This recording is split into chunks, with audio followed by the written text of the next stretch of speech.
Hello. Assalamualaikum dan salam sejahtera bersama dengan saya Hani Hamid pada waktu ini dan suaramu hilang. Pusing lagi. Mana ni? Okey. Silap. Okey, akhirnya Ziana Nasir bersama-sama dengan Hani Hamid dari Konti Bernama Radio di Kuala Lumpur. Ya, betul. Dan kita bukan berdua saja, tapi hari ini kita ada Girl Power. Bersama dengan Halo. Media Jakarta, iaitu Nita Purnamasari dan juga Zahra Ramadanti. Assalamualaikum.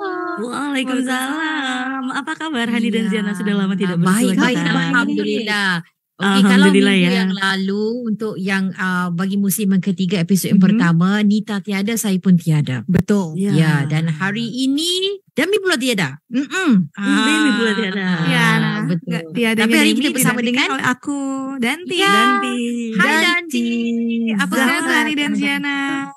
Hai. Okey, untuk musim yang ketiga. Hari ini episod yang kedua. Okey. Penerbit kalau di Bernama Radio kita ada Fahmi Idris dan di Antara Digital Media Jakarta Pak Harry Dwinanto. Ya, betul. Okey, untuk musim yang ketiga bagi episod yang kedua ini kita nak bawakan kepada anda sedikitlah mana kelainan yang kita bawakan pada kali ini untuk sama tapi tak serupa. Betul. Kalau sebelum ini macam perkataan yang lebih kurang sama. Tapi kali ini lebih kepada ada budaya, makanan. Betul, kebudayaan, betul, kesenian. Dan hari ini kita akan cerita pasal makanan. Sabar. Tapi sebelum tahan dulu. Sebelum makan. Kalian berdua sudah makan? Sudah sarapan ataupun sudah lunch? Sudah pastinya dong Ziana dan Hani. Sudah pastinya ya. Hari ini sarapannya apa tuh? Hari ini apa nih? Danti sarapannya apa nih? Sarapannya nasi goreng sih. Oh, berat ya, berat. Berat. Orang Indonesia. Nasi untuk buat sarapan. Kalau kita bubur. Sedapnya. Ziana? Saya sudah makan apa Ziana dengan kue karipap. Karipap. Dan Zian hari ini belanja saya makan karipap. Dan juga pisang salai. Sedap. Sedap hari ini sekali. sarapan kita. Cerita tentang sarapan kita pun dah selesai bab makanan. Nanti kita akan kongsi juga pasal bab makanan nanti. Tapi untuk waktu ni kita nak berkongsikan berita dari Kuala Lumpur, Ziana. Okey, silakan Hani. Ya, ni cerita tentang Menteri Kesihatan kami, Tuan Khalid Jamaluddin, yang berharap khidmat pantauan dan tali perubatan pesakit selepas discharge itu EM-Watch yang kini dibuka dan diguna pakai di 2 hospital utama dapat diperluaskan ke hospital lain di seluruh negara. Dan beliau berkata penggunaan EM-Watch ni pada masa ini hanya untuk Jabatan Kecemasan dan Trauma Hospital Kuala Lumpur dan Hospital Sungai Buloh yang telah memanfaatkan seramai 926 orang pesakit sejak diperkenalkan pada bermula 8 Februari 2021 sehinggalah pada 31 Oktober yang lepas. Dan perkhidmatan EM-Watch ini merangkumi aspek yang serupa ketika pesakit di ward pemerhatian Jabatan Kecemasan melibatkan pemeriksaan susulan keadaan pesakit oleh doktor, preskripsi ubat, sijil cuti sakit atau MC, surat rujukan ke hospital atau klinik dan pemberitahuan keputusan ujian darah dan macam-macam lagi sebenarnya. Dan beliau berkata EM-Watch ini mengguna pakai Sihat. Satu aplikasi kesihatan dengan inisiatif di bawah Kementerian Sains, Teknologi dan Inovasi atau MOSTI. Ya, betul. Okey, jadi itu dia perkabaran dari Kuala Lumpur berkenaan dengan EM-Watch yang diharap dapat diperluaskan lagi ke hospital yang lain. Bukan saja 2 hospital yang kita sebutkan tadi itu sahaja. Betul. Okey, itu yang terkini di Malaysia berkaitan dengan perkhidmatan kesihatan juga satu aplikasi dan sebagainya. Kalau di Indonesia, apa yang terkini? Mungkin ada sesuatu yang baru saja dilancarkan, dirasmikan.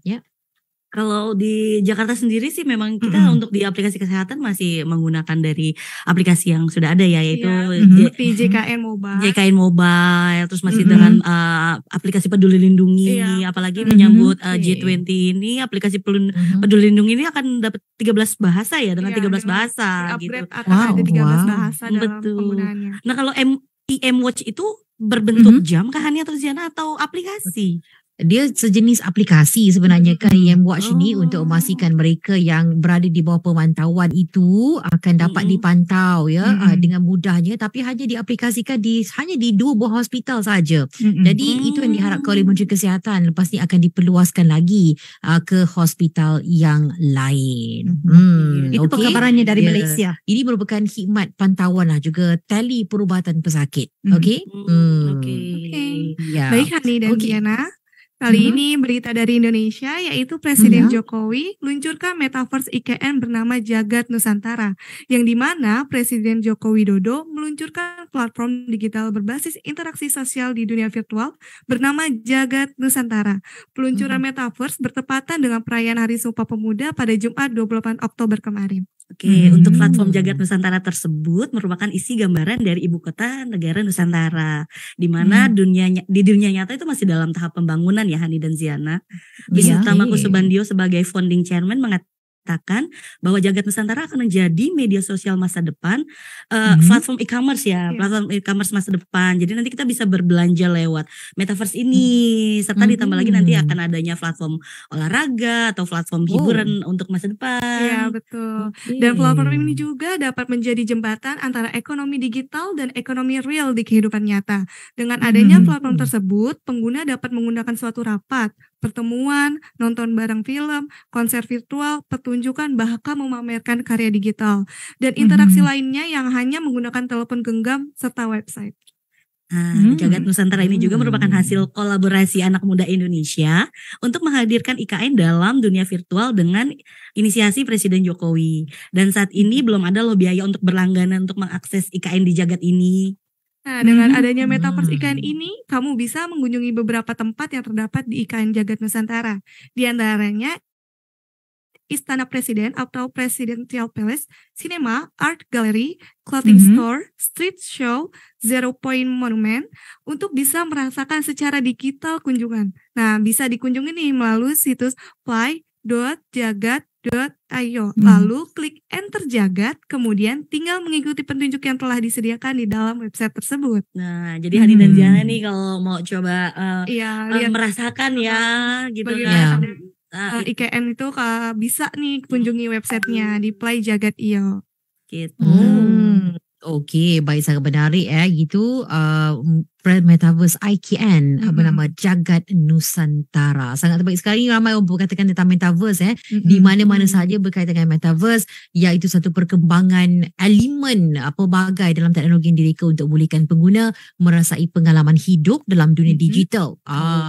Jadi itu dia sekarang ni semuanya canggih-canggih belaka. Okey, sekarang ini kita beralih kepada satu anugerah sebenarnya. Anugerah yang baru saja berlangsung di PICC Putrajaya baru-baru ini, iaitu Anugerah Sri Angkasa 2022 atau ASA yang kabarnya akan diteruskan pada masa akan datang dengan penambahan lebih banyak lagi kategori termasuklah media sosial.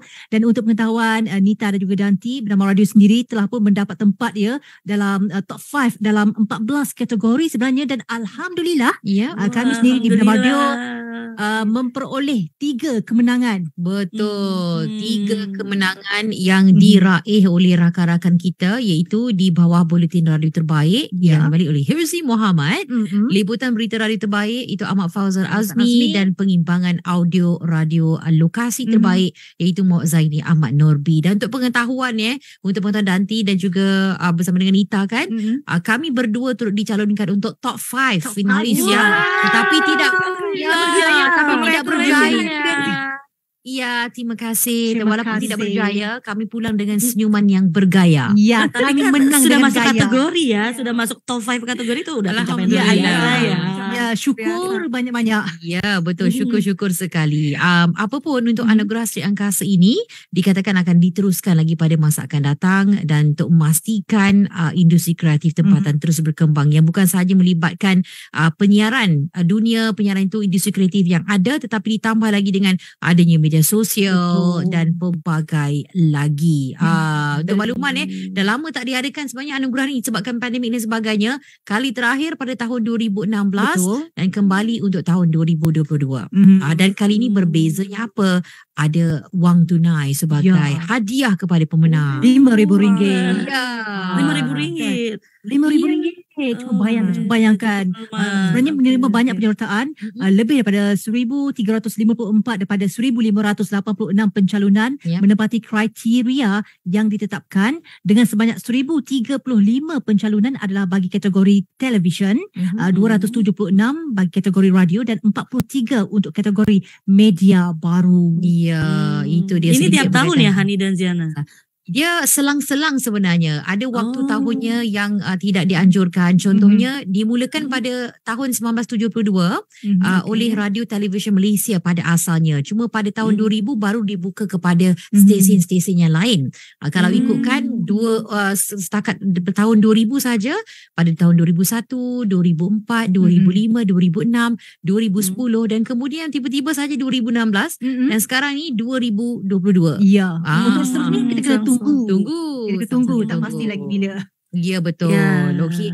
Di sana juga ada anugerah-anugerah seperti ini untuk menghargai pegiat seni kreatif ini. Ada tidak? Ya, itu untuk di Indonesia ada sih ya, kayak penghargaan siaran radio terbaik. Mungkin seperti itu ya jika di Indonesia ya. Iya, benar sekali Danti itu. Tapi memang pandemi kemarin jarang ya banyak untuk anugerah-anugerah ini ya, sama seperti itu. Jadi selang-selang gitu ya. Karena pandemi acaranya ditiadakan seperti itu. Mungkin di Indonesia sendiri mungkin bakal ada lagi kali ya.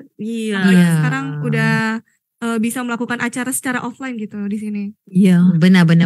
Anugerah seperti ini sangat penting ya untuk penggiat industri itu sendiri lebih bersemangat menghasilkan karya-karya yang baru dan juga untuk kita sebagai peneraju ataupun penyampai radio, TV ataupun radio ya, untuk meningkatkan lagi motivasi diri. Dengan adanya penghargaan kita lebih bermotivasi untuk terus bekerja dan lakukan lebih baik lagi. Setuju.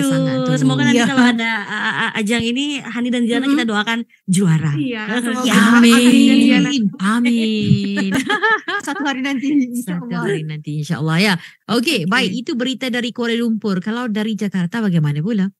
Oke, untuk berita selanjutnya yaitu visa second home diluncurkan di Bali. WNA bisa tinggal 10 tahun di RI, yang dimana menjelang puncak G20, Direktorat Jenderal Imigrasi Kementerian Hukum dan HAM Republik Indonesia resmi meluncurkan kebijakan visa rumah kedua atau second home visa, yang dimana second home visa ini merupakan cara untuk menarik wisatawan mancanegara datang ke Bali dan berbagai destinasi lainnya. Nah, subjek dari second home visa yaitu diperuntukkan untuk orang asing tertentu atau ex-warga negara Indonesia yang hendak tinggal dan berkontribusi positif terhadap perekonomian Indonesia. Mereka dapat tinggal selama 5 atau 10 tahun dan melakukan berbagai macam kegiatan seperti investasi, bekerja, dan kegiatan lainnya. Nah, untuk permohonan second home visa sendiri itu Hani dan Ziana dapat dilakukan melalui aplikasi berbasis visa-online.imigrasi.go.id. Kemudian dokumen persyaratan yang diperlukan adalah paspor kebangsaan yang sah dan masih berlaku paling singkat 36 bulan. Nah, ada pun salah satu syarat untuk bisa memperoleh second home visa adalah warga negara asing harus memiliki proof of fund berupa rekening milik orang asing atau penjamin dengan nilai sekurang-kurangnya 2 miliar rupiah atau setara, dan di samping itu ada tarif penerimaan negara bukan pajak visa rumah kedua sebesar 3 juta. Hal ini sesuai dengan ketentuan dalam Peraturan Menteri Keuangan Nomor 2 Tahun 2022. Nah, jadi lagi-lagi menyambut G20 ya gitu. Indonesia membuka second home visa yang dimana warga negara asing bisa tinggal di Bali yang bisa menumbuhkan perekonomian di sana. Seperti itu Hani dan Ziana. Gitu. Nah, kira-kira Hani dan Ziana berminat kan nih untuk datang ke Bali? Menarik. Kalau ada menarik. Ya, kan kita pasti ramai yang berbuat demikian termasuk juga antara artis yang sudah pun pergi ke sana disebabkan tugas bersama dengan suami itu Nurul, penyanyi Nurul ya. Sudah pun berpindah ke Bali pada waktu ini. Jadi kami selalu sering melihat update-nya di Instagram. Rasa menarik, rasa mau pergi ke sana sebenarnya kalau diikutkan. Tetapi kalau di sini sendiri mana kalau ikutkan untuk di sini kita sebut sebagai Malaysia My Second Home ataupun Malaysia Rumah Keduaku MM2H yang mendapat sambutan yang sangat menggalakkan. Tetapi kali ini lebih strict ya disebabkan ramai sebenarnya nak masuk, terutama sekali bagi rakyat Amerika yang mahukan jadi Sarawak sebagai rumah kedua. Warga Amerika Syarikat yang paling ramai pohon negeri Sarawak. Tapi difahamkan visa MM2H ini diberikan selama tempoh 10 tahun saja. sahaja Ya. dan boleh diperbarui serta tidak disertakan syarat tempoh minimum menetap di Malaysia, tapi untuk pemegang visa ini boleh tinggal di mana-mana di Malaysia kecuali Sabah dan Sarawak, di mana mereka ni perlu menukar kepada visa versi Sabah ataupun Sarawak. Ya, betul. Dan baru-baru ini turut ada diadakan pelaksanaan program visa premium ataupun PVIP Malaysia yang dilihat mampu untuk membawa masuk pelaburan ke negara ini dengan menarik hartawan global menetap dan melabur di negara ini. Okey, mana dinyatakan mana pelaksanaan program yang berkonsepkan residensi melalui pelaburan itu adalah satu ide yang baik dan mampu untuk berimpak positif untuk menarik pelaburan ke negara ini. Itu antara cadangan yang diberikan juga oleh penganalisis untuk menjayakan program ini. Sebab difahamkan untuk pemohon yang diluluskan, mereka ni telah membeli dan memiliki hartanah yang dibeli pada harga berapa tahu? RM1 juta ke atas di Malaysia, dan boleh menerangkan niat mereka ni dalam surat permohonan ketika nak mengemukakan permohonan bagi menurunkan syarat kadar deposit simpanan tetap. Sebab dia adalah syarat-syarat yang lebih terperinci untuk mereka yang berusia di bawah 50 tahun ataupun 50 tahun dan ke atas. Betul, dia kena ada syarat tu ketat. Ada ketat. Ya, sangat ketat. Dan termasuklah juga menunjukkan pembuktian pendapatan dan juga memiliki akaun simpanan tetap dan ini memastikan tidak mengganggu keselamatan negara. Jadi banyak jadi gitu ya Hani dan Ziana. Program yang sama ya seperti di Indonesia, kurang lebih seperti itu. Kami juga seperti itu persyaratannya Hani dan Ziana. Iya, betul-betul memang. Ya, kata serumpunkan lebih kurang sama. Sama lebih kurang ya. Sama, tapi tak serupa. Kita perlu berehat seketika, kita kembali lepas ni untuk sama tapi tidak serupa.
Musim yang ketiga, episod kedua bersama-sama Hani dan Ziana di Bernama Radio Kuala Lumpur. Kita ada Nita Purnamasari dan Zahra Ramadanti dari Antara Digital Media Jakarta. Ya, betul. Dan waktu ini kita bawa kepada anda sama tapi tidak serupa. Okey, kita kongsikan terlebih dahulu ya Nita dan juga Danti, mana kita cakap tentang apa yang ada di Malaysia yang katanya lebih kurang seperti mana di Indonesia. Betul. Iaitu kari pap yang kita makan untuk sarapan tadi, Ziana. Kegemaran saya kari pap itu, kuih kari pap. Okey, kuih kari pap ini merupakan sejenis makanan yang popular di Malaysia dan pada dasarnya terdapat dalam pelbagai perasa. Ini semua bergantung kepada inti di dalamnya. Sering digunakan sebagai inti antaranya ubi keledek, ikan sardin, ayam, ada juga yang masukkan telur kadang-kadang tu kan sebagai inti.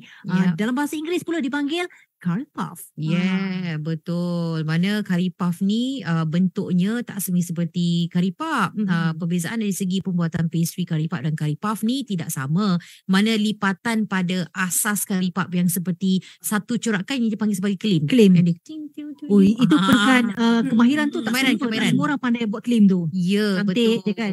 Betul-betul. Dan kuih curry puff ni selalunya menjadi pilihan menu ketika sarapan pagi seperti mana kita buat tadi. Betul. Dan juga minum petang serta ada dalam pelbagai jenis seperti kari pap pusing dan juga kari pap mini. Tapi kenal ni, perasan tak Nita dan juga Danti, sebenarnya kuih kari pap ni cukup popular, terkenal. Bila adanya mesyuarat, tak kisahlah mesyuarat itu yang diadakan dalam kalangan kaki tangan penjawat awam, yang mereka bekerja kerajaan ataupun swasta. Dalam meeting biasa kari pap menjadi pilihan. Dia paling mudah lagi sebenarnya ya. Kalau saya suka kari pap sardin. Ziana? Saya suka kentang dan telur. Okey, kalau Nita dan juga Danti, isinya suka yang mana? Nah, untuk di Indonesia sendiri nih Hani dan Ziana, kita menyebutnya pastel.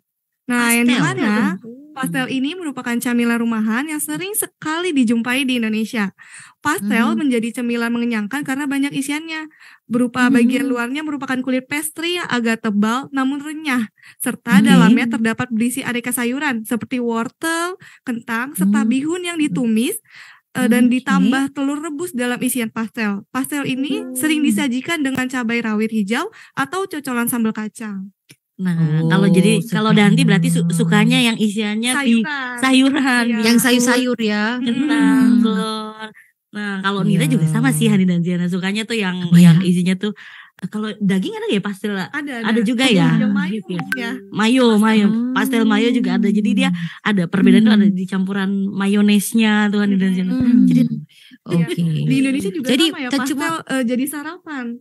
Biasanya jadi sarapan. Nanti dicocol pakai bumbu kacang Hani dan Ziana. Nah, makanan saya yang sedang biasa membayangkan disajikan di tempat-tempat kayak mau ada acara meeting kayak gitu. Soalnya sama. pastel ini Sama. maknanya rupanya sama. Rupanya sama.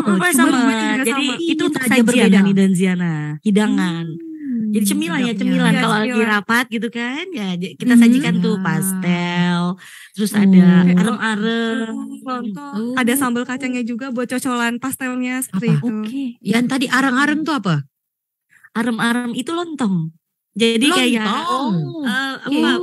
beras yang dibalut daun pisang. Iya, isiannya juga wortel, kentang, sayuran. Pun dimasukkan ke Itu dalam di pagi ya. hari. Iya, untuk sarapan. Di Malaysia ada nggak ya arem-arem? Arem-arem. Saya rasa ada kerana kita tahu ya di sini kepelbagaian yang ada rakyat di sini. Kemarin ada yang juga rakyat dari Indonesia yang bekerja di sini. Betul. Dan ada juga gerai-gerai tu yang menghidangkan makanan seperti itu. Saya rasa saya pernah makan tau. Tu saya membayangkan sedapnya dengan sayur-sayur dengan suunya dalam tu terbaik. Telan air liur sekarang ini dengan cili padinya tu. Itu wajib. Cili kena ada. rawit. Kalau kari puff tuh pakai apa temannya tuh cabai atau ada bumbu cocolnya juga tuh bumbu. Tidak ada. Tidak ada ya. Kalau di Indonesia pastel ada cocolannya kayak pakai saus kacang atau saus cabai atau cabai hijau. Seperti itu.